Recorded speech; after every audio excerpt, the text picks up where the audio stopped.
가운데서 불러내어 그의 귀한 빛에 들어가게 하시니 아름다운 덕을 선포하게 하려 하심이라 그랬습니다. 자, 예수님의 존재를 생각해 볼 때에 그 당시도 그렇지만은 지금도 예수님을 믿지 않는 사람들은 그것을 예수님을 버렸다 그렇게 말할 수 있습니다.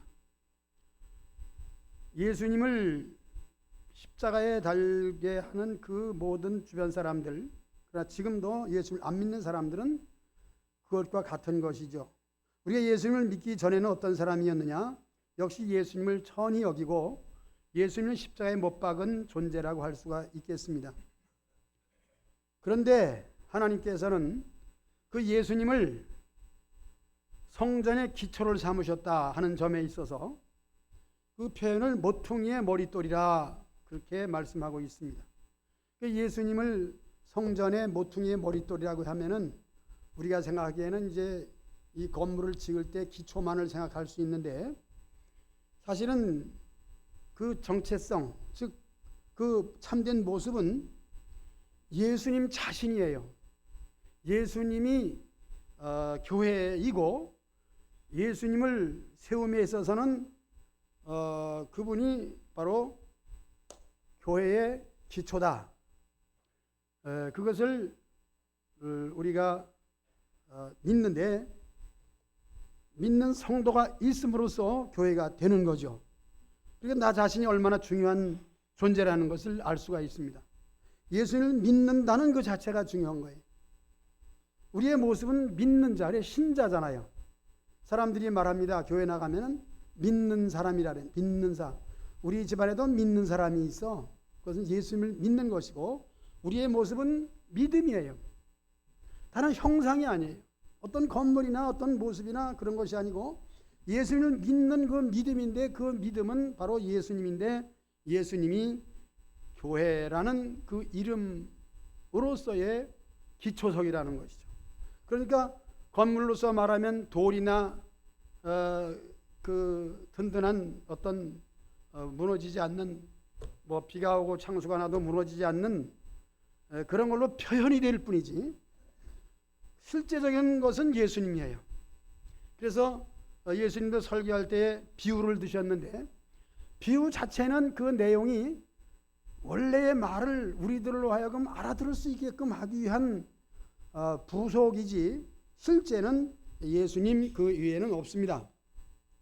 그래서 하나님 나라 백성이라고 하는 것은 바로 저와 여러분들인데 예수님을 기초로 해서 믿고 살아가는 거예요. 믿고 사는 것을 신앙생활이라고 그러잖아요. 저는 신학교에 다니면서 사람들이 그래요. 또 목회를 하면서 참 훌륭한 일을 한다, 뭐 힘든 일을 한다, 뭐 그런 말을 하지만은 제 대답은 항상 저는 신앙생활입니다. 믿음의 생활 하다 보니까 거기까지 간 거지. 좀 재밌는 얘기를 하면은 여러 가지 일로 인해서 기도를 좀 세게 하다 보니까 목사가 된 거지. 뭐 그렇게까지도 얘기했습니다. 다시 말하면 신앙생활입니다. 저는 지금도 신앙생활이에요. 무슨 생활? 신앙생활. 신앙은 예수님을 믿는 것밖에 없습니다. 예수님 믿는 그 외에 다른 것들은 예수님을 잘 믿기 위한 도구에 불과한 것입니다. 그러나 도구도 중요한 것이죠. 우리가 무슨 일을 하려면 도구가 반드시 필요합니다. 농사는 농기구, 공장에는 모든 기계들, 여행 또 먼데 갈 수 있는 기구들은 자동차와 비행기와 또 바다에는 배가 있는 그 기구들이 있습니다. 기구들 중요합니다. 중요해요. 그러나 목적은 어디를 갈 때 사람이 가는데 목적이 있을 때 기구는 쓰다 버린 지팡이처럼 다 쓰고 나면 버리는 거죠. 이 모든 예수님을 믿기 위한 도구들이 중요하지만은 그 중요한 것은 예수님을 위한 것이고 예수님을 위한 것은 곧 내가 믿는 예수님 위에는 없습니다. 그래서 교회는 오늘 본문이 교회를 얘기하는데 교회가 무엇이냐? 내가 누구냐? 나의 정체성은 뭐냐? 본 모습, 거울을 보니까 내가 누구더라? 하는 것을 이렇게 성경을 통해서 베드로는 전하고 있는데 고난받고 핍박받는 당시에 예수님을 믿음으로 어려움을 당한 사람들에게 사람들은 어리석다고 말하고 가치 없다고 말하지만은 그들은 흩어져 있는 성도들은 택하신 족속이라는 것을 강조하고 있습니다. 그래서 오늘 말씀에 저와 여러분들이 나는 누구냐? 택함 받은 족속이다. 족속은 사람을 말하죠. 민족을 말하고 족속은 한두 사람을 얘기하는 것이나 한 국가의 또 어느 부족의 무리를 말하는 것이죠. 그러니까 교회의 성도는 두세 사람이 모인 곳에라고 하는 말씀처럼 적어도 두세 사람 이상의 무리니까 우리가 모여야 되고 여러분들이 있어야 교회가 된다는 것을 아시고 저와 여러분들은 이미 하나님이 택하셨다. 그렇게 말합니다. 창세 전에 그리스도 안에서 택정해 주었다고도 말하고 있습니다. 이게 택함 받은 거예요. 얼마나 중요합니까? 그것은 많은 사람 중에서 천에 하나 만에 하나 고르고 뽑아서 택해 주었다. 첫째 그렇고, 둘째는 왕 같은 제사장이라는 말씀을 하고 있는 거죠. 제사장의 직분은 하나님 말씀을 받고 그것을 백성들에게 말하기 때문에, 그 당시에 왕이, 이스라엘은 초대 왕이 사울 왕이고 둘째 왕이 누군가요? 다윗, 셋째는 솔로몬, 이렇게 대를 이어서 왕이 됐는데, 왕도 즉 선지자를 통해서 말씀을 받고 그걸로 정치하는 거죠. 나라를 다스리는 거죠. 그것은 사무엘을 필두로 해서 나라의 또 백성들의 모든 것을 하나님께로부터 받아가지고 사울 왕에게 얘기했고, 사울은 그것을 가지고 정치했는데, 사울은 훌륭한 사람이지만은 야중에 잘못해서 다윗에게로 그 왕권이 넘어갔습니다. 그럼에도 불구하고 사무엘은 계속 제사장으로 있었습니다. 그래서 왕 같은 제사장, 그랬을 때에 제사장도 중요하지만은 역할은 왕처럼 다스리는, 누구를 얘기합니까? 성도들, 저와 여러분들이 왕 같은 제사장이라는 신약 시대에, 지금 저 여러분들이 사는 이 시대에 나의 모습은 왕 같은 제사장으로서 하나님께 직접 우리가 나가는 것이죠. 하나님께 직접 나간다고 해서 우리가 교만할 수는 없는 것입니다. 왜냐하면 교회라는 틀 안에서의 제사장이 되는 것입니다. 제사장도 자기 혼자 되는 게 아니에요.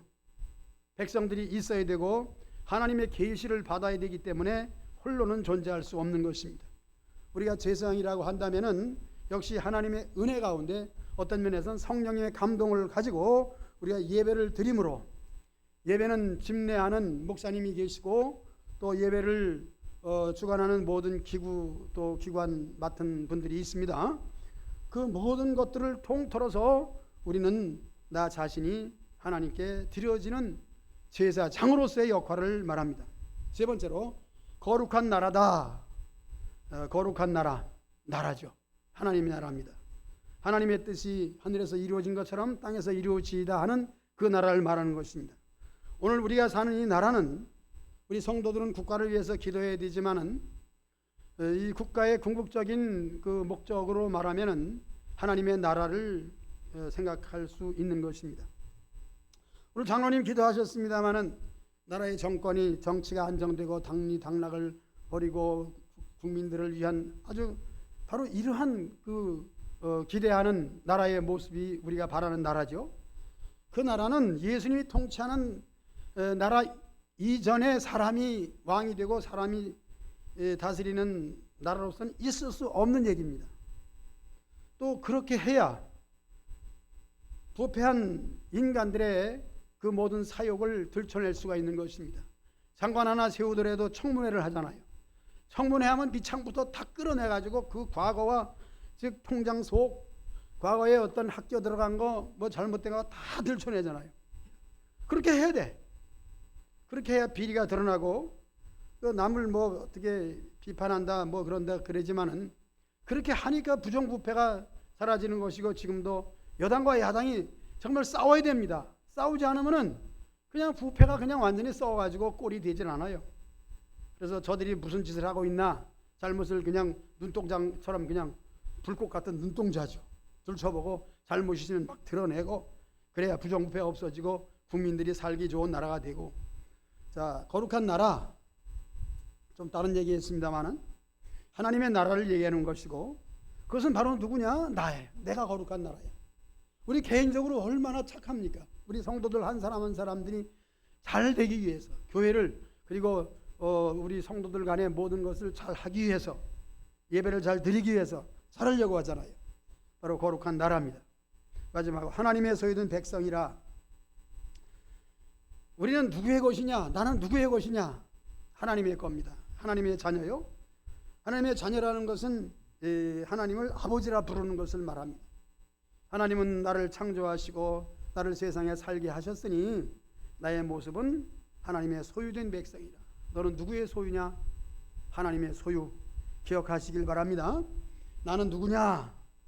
바로 그렇게 이 자신을 알 때에 어려운 세상, 힘든 세상, 베드로가 아시아에 흩어져 있는 교회들을 향하여, 성도를 향하여 이 말씀을 줄 때에, 편지를 써 보낼 때에 이 말씀으로 힘을 얻어가지고 성도들이 하늘의 소망을 두고 살아가게 되는데, 이제 첫째로 산돌이신 예수님을 좀 더 말씀을 드리겠습니다. 자, 산돌이라고 하는 것을 좀 제가 생각해 보니까 이상한 얘기가 생각이 났어요. 리빙스톤이다. 리빙스톤은 탐험가죠. 리빙스톤 모르는 사람은 없죠. 리빙스톤, 즉 스톤은 돌인데 리빙은 삶이다. 그랬을 때 살아있는 돌이다. 그건 제가 만들어낸 얘기지만은 또 사전을 찾아보니까 틀린 것도 아니더라고요. 산돌은 살아있는 돌을 말하는 것입니다. 즉 살려주는 돌, 성령으로 말미암아 살려주는 돌을 산돌이라고 하는데, 누굽니까? 예수님이죠. 자, 산돌이 되신 예수님은 어떻게 표현합니까? 보배로운 산돌이다. 보배는 가장 좋은 보석을 말하는 것입니다. 하나님의 임재를 상징하는 돌로 지은 예루살렘 옛 성전을 또 기억할 수가 있습니다. 그러나 그 성전은 사실 기능을 잃어버렸습니다.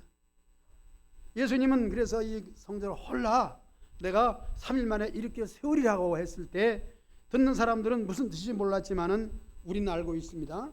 3일 만에 일으켜 세우는 것은 예수님이 죽고 3일 만에 부활하심을 말하는 것이고, 그래서 예루살렘의 성전, 솔로몬이 지은 이 성전은 기능을 잃어버렸는데, 거룩한 성전을 지을 때 놓는 기초석이 예수님이기 때문에 바로 예수님, 우리는 그 예수님을 믿고 예수님 하신 일을 믿고 그것뿐 아니라 성령을 받아서 그리스도 안에서 하나님의 임재로 살아가는 모습이 산돌입니다.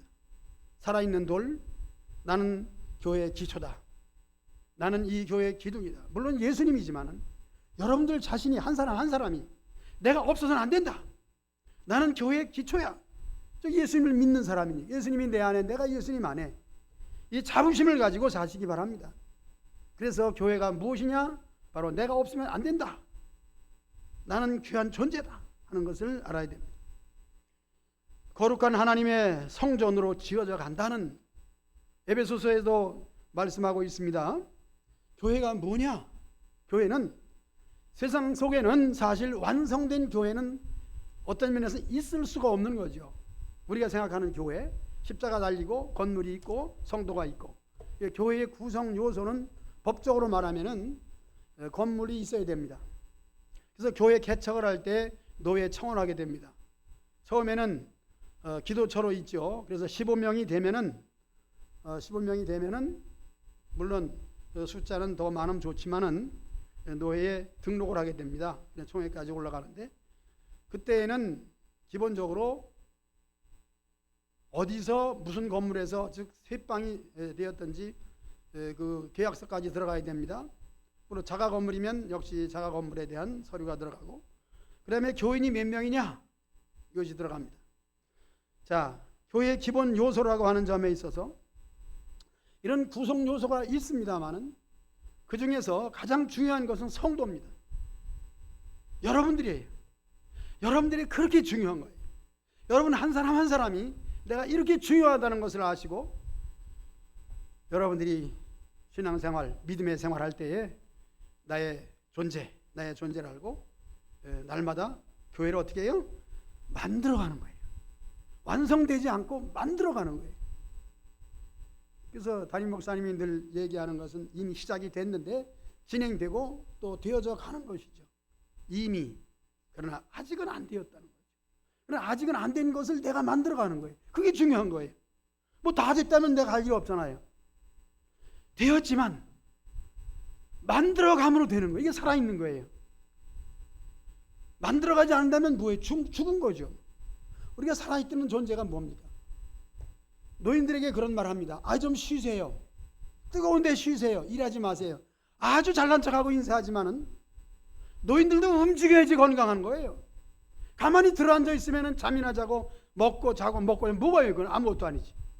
그래도 움직일 수 있다면, 아예 누워서, 와상이라고 하는데 누워서 뭐 소대변 받아낸다면이야 뭐 그것이 일이겠습니다만, 그래도 움직일 수 있다면 움직이는 거죠.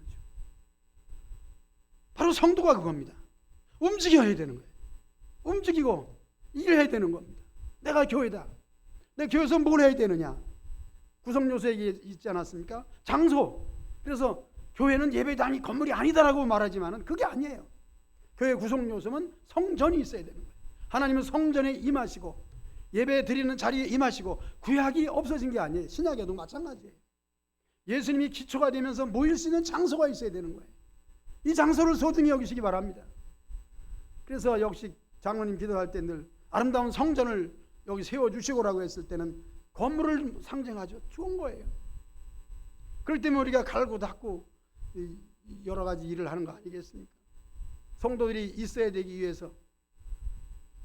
저도 우리 학생부를 위해서 사택을 또 한층 더 올라가야지. 내가 4층으로 올라가니까 높아지는 거죠. 저는 높아지는 사람입니다. 굉장히 높으니까 이제는 쳐다봐야 되니까 잘 쳐다보시기 바랍니다. 한 계급 올라갔어요. 올라가면 딱 쳐다보면 내려다볼 테니까. 그러면 학생부가 들어오고. 교회를 만들어가는 겁니다. 여러분, 만들어가시는 일을 지금 하고 있는 줄로 믿습니다. 예배를 드리러 나온다. 주의를 지킨다. 예배 순서에 따라서 헌금을 드린다. 이 모든 것은 나의 정체성이에요. 나의 모습이에요. 정체성이라고 하면 좀 어려운 말 같지만은 거울이다. 본래의 모습이죠. 본래의 모습이다. 본래의 모습이 뭐예요? 예수님을 믿는 믿음의 방법은 내가 주인이다. 주인 의식을 가지시기 바랍니다. 둘째로 모퉁이와 머릿돌 얘기를 좀 더 하겠습니다. 예수님은 유대의 정치, 종교 지도자들에게 사실 모함을 받고 또 백성들에게 비난과 조롱을 받으셨습니다. 말씀드린 것처럼 우리도 예수님을 믿기 전에는 예수님의 존재를 알지 못했거나 들었을 때에 무시했습니다. 저도 예수님을 믿기 전에 어려웠지만은 교회를 우습게 여기고 저기서 뭐 하는 짓들을 하는 거냐? 어린 것이 뭘 한다고 또 그렇게 또 그랬습니까? 뭐 침은 안 뱉었지만은 저게 뭐 하는 거야? 바로 예수님을 믿기 전에는 그렇다는 거예요. 그러나 예수님을 믿고 나니까 이거보다 귀한 것이 없고 사람으로서 해야 될 일은 바로 이것이다. 바로 예수님은 믿지 않는 자들에게 결국은 조롱받으셨습니다. 심지어는 예수님이 불러 모은 제자들까지도, 그 중에 하나 가룟 유다는 예수님을 돈으로 팔고 그리고 예수님을 배반한 사람이죠. 그런 사람이 있습니다. 그러나 하나님께서는 사람이 버렸을 때에, 가룟 유다가 돈을 받고 팔았을 때에 제사장이 그들을 죽는 대로 내어주어서 본디오 빌라도가 재판석상에서 죄도 없음에도 불구하고 자기 정권 때문에 할 수 없이 예수님을 십자가에 달으라고, 너희들끼리 가서 알아서 처리하라고 바로 버림받은 예수님을 하나님께서는 어떻게 했어요? 성전의 기초로, 그때부터 교회가 세워지는 거예요. 구약의 4,000년의 역사가 예수님을 버림으로 말미암아 건축자의 버린 돌을 갖다 놓고 그때부터 시작한 것이 교회입니다. 천했죠. 사람들이 인정하지 않았죠. 바로 저와 여러분들은 그걸 믿고 있는 거예요. 교회를 나온다 하는 것은 바로 내가 버림받은 예수님을 내가 믿는다는 거예요. 예수님이 얼마나 좋아하겠습니까? 세상 사람 버렸지만 너는 나를 인정한다. 너는 나를 믿으러 교회에 나온다. 그러므로 여러분들은 하나님께서 기뻐하시고 예수님이 좋아하는 사람인 줄로 믿습니다. 모퉁이의 머릿돌 대신 예수님. 예수님을 믿는 이 복음의 신자들은 가장 귀한 보배를 가지고 있습니다. 여러분들 주머니에 보배가 있습니까? 바로 예수님이 보배이신 줄로 믿습니다. 믿으면서도 아직도 예수님이 나의 보배라고 생각하지 않으면은 그건 또 모르는 거죠. 사실 모르는 거예요. 그러니까 몰라도 교회는 열심히 나오죠. 이 시간을 통해서 나의 보배는 예수님이다. 이렇게 다시 한번 자신을 바라보시고 거울을 보듯이 내 모습은 바로 예수님을 믿는 사람으로서 확정하시기 바랍니다. 세 번째 이제 모습, 다시 한번 이제 말씀드린 바를 더 설명해 드릴 때, 그래서 설교는 설명이 필요하잖아요. 하나님 말씀은 선포이기 때문에 사실 주일 학생들에게는 뭐 질문도 하고 이렇게 서로 문답도 하지만은 여기선 질문이 필요 없는 거죠. 설교는 질문하면 안 돼. 질문하면 성도들이 대답하는 사람도 있고 안 못하는 사람도 있는데, 공부는 질문하고 대화가 가능하지만 설교는 일방적인 선포예요. 여러분들은 그냥 듣기만 해요. 듣고 아멘으로 여러분들이 화답하면 아멘 소리만 크면 되는 거예요. 설교에도 어느 단락에서는 아멘 할 수 있도록 설교를 해야 되는데, 저는 그런 설교를 잘 못하죠. 부흥사 설교는 그렇게 해야 돼요. 믿습니까? 그럼 아멘이 터져 나와야 되고, 또 설교 잘하면은 또 그렇게 되고. 자, 선포하는 겁니다. 무조건 선포하는 거예요. 그리고 여러분들은 듣고 믿고 복종하면 그걸로 끝입니다. 자, 교회는 만민 중에서 고르고 어떻게 해요? 뽑았다, 택함 받았다, 택함 받은 족속이다, 그리고 선포된 복음을 믿는 사람이에요. 설교를 듣고 믿고 따르는 사람들이죠. 더 나아가서 내가 들은 설교를 내가 믿는다면 다른 사람들에게 또 선포하는 거죠. 최봉성 목사님, 옛날 우리나라 초대교회 목사님은 예수 천당이에요. 예수 천당 외에는 없습니다. 물론 불신 지옥, 예수 천당 불신 지옥, 듣는 사람이 욕을 하든지 말든지 그거밖에 없습니다. 그때의 전도 방법이었고, 능력받은, 즉 특별한 권능을 받은 최봉성 목사님만이 할 수 있는 일이었습니다. 그러나 오늘 저와 여러분들도 듣든지 안 듣든지 기회만 되면 예수님을 믿으라고 전해야 되는 겁니다. 그걸 해야 돼요. 어디서든지 해야 돼요. 그것이 하나님 말씀을 듣고, 즉 택함 받은 성도의 모습이야. 내 모습이야. 나는 누구냐? 전도자다. 그렇게 여러분들이 자신을 아시고 그저 가능한 한 최선을 다해서 여러분들의 입장에서 전도하시길 바랍니다. 뭐 특별한 것 그런 거 없습니다. 우린 가지고 있는 거 가지고 전도하고, 또 믿다가 연약한 사람들을 권면하시는 일에 여러분들이 이렇게 사명을 다하시기 바랍니다. 그래서 교회는 이제 전도회가 있잖아요. 오늘 오후 예배는 동광교회 제2 남전도회 헌신예배 설교를 부탁을 받고 가게 되는데, 자, 헌신예배 무슨 헌신예배? 남전도회다. 남전도회가 전도를 해야 되는 게 남전도회인데 거기다 어떤 설교를 해야 되는가?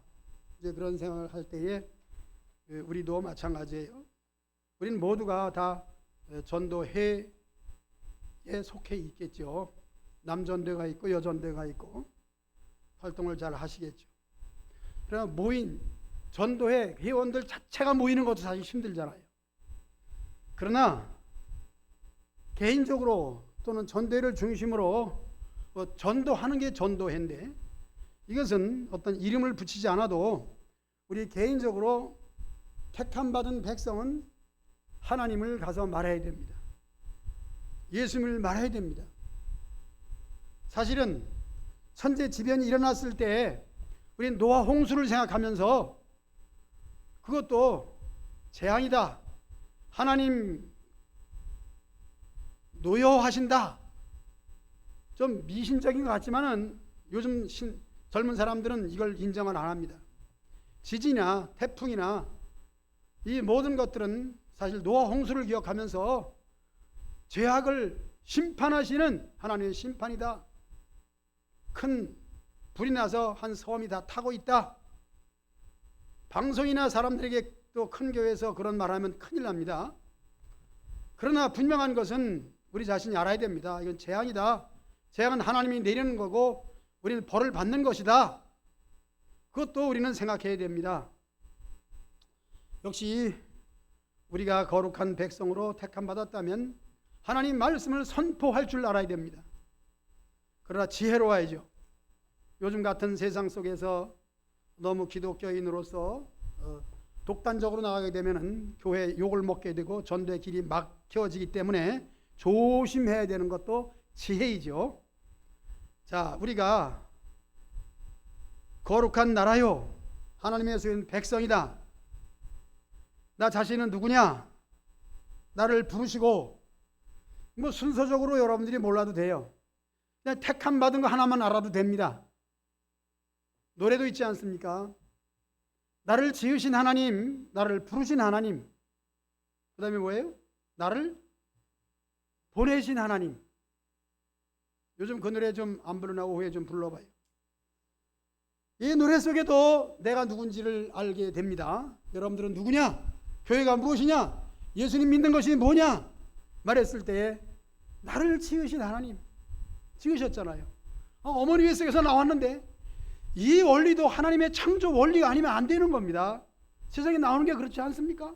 자녀를 많이 둔다, 자녀를 못 낳는다, 이 모든 것도 하나님의 창조예요. 그러므로 우리가 자녀에 대해서도 우리가 하나님을 인정해야 되는 거예요. 그리고 하나님께서 주셨다, 나도 하나님이 지으셨다. 그 다음에 내가 예수님 믿는다는 것은 하나님의 부르심이 없이는 하나님께 나오지 못합니다. 이게 중요한 거예요. 그래서 우리는 아무것도 할 수 없어요.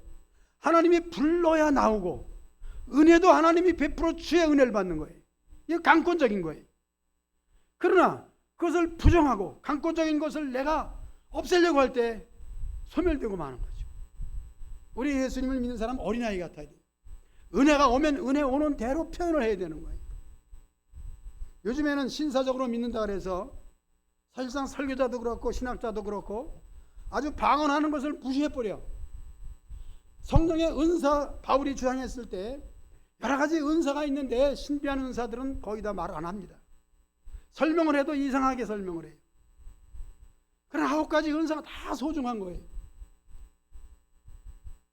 즉 어린아이 같이 하나님의 은사가 임하면 아픈 사람이 있을 때 하나님이 감동을 하셔서 기도해주고 싶다 그러면 손 얹고 기도할 때 병이 낫습니다. 참 많이 경험을 했죠. 항상 그런 것은 아닙니다. 모든 사람에게 다 그렇게 되는 건 아닙니다. 은사라 그럽니다. 그러니까 은사가 임할 때는 그것을 그대로 할 수 있는 어린아이와 같이 전도하고 싶을 때 전도하고, 가족 중에도 그렇고 가족 중에 홀로 믿으면 얼마나 멸시받아요. 그렇지만 하나님이 힘을 주시면은 호적에서 파낸다 할지라도 나는 예수님 믿습니다, 이렇게 담대히 할 수 있는 거예요. 오늘 베드로가 성도, 즉 예수를 믿는 사람의 그 모습이 무엇이냐고 확실히 가르쳐 줄 때에 힘없고 연약하고 멸시받고 천대받는 이 흩어진 성도들은 힘을 얻어가지고 가는 곳마다 교회를 세운 줄로 믿습니다. 성도를 모아놓고 예배드리고 기도하고 찬송하고 두세 사람이 모여서 기도할 때에 거기에서 교회가 세워지고 십자가가 세워지고 전도가 되고 전도해 오고 나니까 요즘에는 그 지난번에 그 중국 선교 얘기했을 때 우리가 생각하면 이해가 안 되는 게 있습니다만은 거기에는 무식하기 때문에 병 낫는 게 최고야. 교회 나오고 예수님 믿는다 그러면은 저기 선교사님이 했나? 그런 기초적인 어린아이 같은 촌스럽다고 얘기하는 그런 일들이 우리에게는 촌스럽지 않고 실제로 나타나는 놀라운 믿음의 백성들의 역사가 있기를 주의 이름으로 축복합니다.